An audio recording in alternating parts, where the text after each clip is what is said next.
All right, guys, so I got to read Star Wars number 13.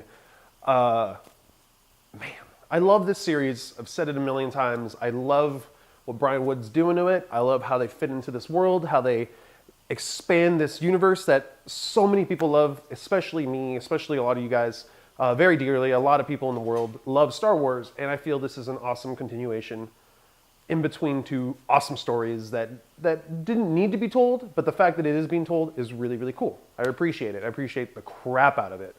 I'm really sad it's going to come to an end eventually. I don't know what's going to happen. No one really knows what's going on with this whole Marvel Dark Horse deal, which we're probably going to talk about this week on Nerdlocker, so stay tuned for that later this week. But I love this book. It's taking a really cool, like, Vader focus on this issue, and you kind of get an idea of how crazy he is. Yeah, we see in a bunch of other comic books, but this is like the first time in this story, in this particular story, that Vader really shows like how far he'll go.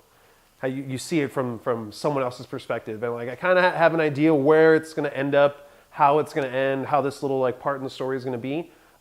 It's awesome. It's really, really interesting, and the art is perfect for this book. It's not too overly done. It's not too stylized. It's like a perfect amount of comic book cartoony, just like, you know, that gives you that sense that you're in like a made up story. Yeah, but it still gets the point across. I don't know. It just, everything about this book works really well. And the fact that it's an awesome Star Wars book is just the icing on the cake. Darth Vader's a horrible person in this.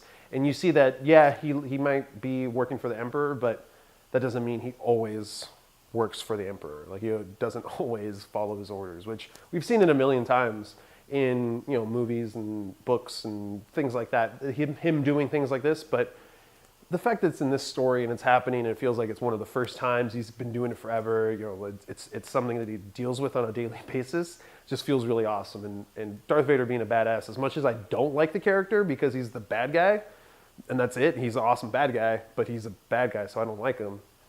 I love him in this book. So I'm going to give this 5 out of 5 Nerd Skulls because it is a 5 out of 5 Nerd Skull book. Straight up. Check it out.